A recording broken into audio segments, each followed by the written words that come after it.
I'm Scott Stein, and all you third-gen iPad owners, I have unfortunate news. Yes, there is a new iPad, a fourth-generation iPad, and what does that mean? Well, it does seem that in one calendar year, we've made two generational leaps instead of one. And if you bought a third-gen iPad, I'm sorry, because you don't have the cutting-edge iPad anymore. If you have not bought an iPad, it's actually really good news, because this is an improvement over the third-gen iPad, at least in terms of the processor. There's an A6X instead of an A5X. And what does that mean? Well, the last iPhone, the iPhone 5, made a leap from an A6 from an A5 previously, and it was about double the speed. And so far, using this, that seems to be the case here too. The system boots faster, apps load faster, even games play faster on it. For the most part, this looks exactly the same as the other one. It still has a 2048 by 1536 Retina display. It has the same thickness, the same weight, comes in black and white. On the street, you couldn't tell them apart, and they feel pretty similar. Now, there are a few key differences. One, there is the Lightning connector, so that these are all part of the same iOS family. The other difference with the new 4th-gen iPad is that there's an HD front-facing camera that takes crisper FaceTime videos, shoots 720p, and crisper still photos of yourself.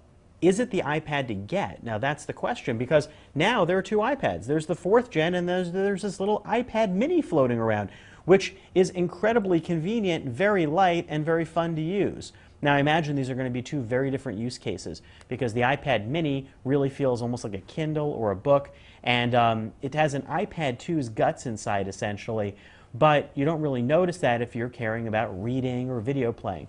Now the 4th gen iPad, this thing is a powerhouse, and it's the fastest iOS device that's on the market right now. It eclipses the iPhone 5, and it provides the best combination of power and performance.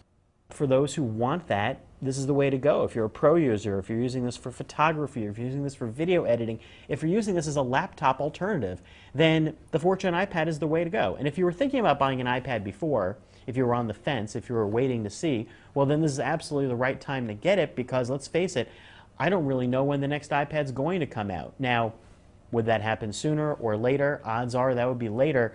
And this iPad now is the iPad for a considerable time. And starting at $499, the same as before, for 16 gigs, going up to 32 and 64 gigs, and with additional LTE capabilities, you know, it matches the price that we've seen before. Now, LTE is a little bit different. This now works better internationally, whereas the 3rd gen iPad did not. And that could be part of the reason why this is going to be a lot more appealing globally for markets that weren't able to use LTE before. So why all of a sudden did everybody suddenly get a little less excited about the large iPad? Well, I think the iPad mini has a lot to do with it, because it's an exciting new design.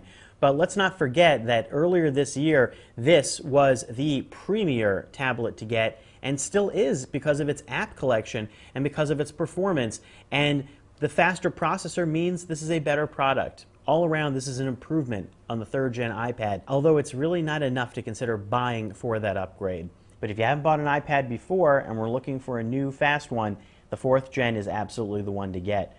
On the other hand, if you want something that's more portable, something that's maybe your second iPad even, or something that's more affordable, go for the iPad mini. It's a difficult decision to make, but I think it's really about portability versus performance this time with the two new iPads that are on the market. I'm Scott Stein, and that's a look at the new 4th generation iPad from Apple.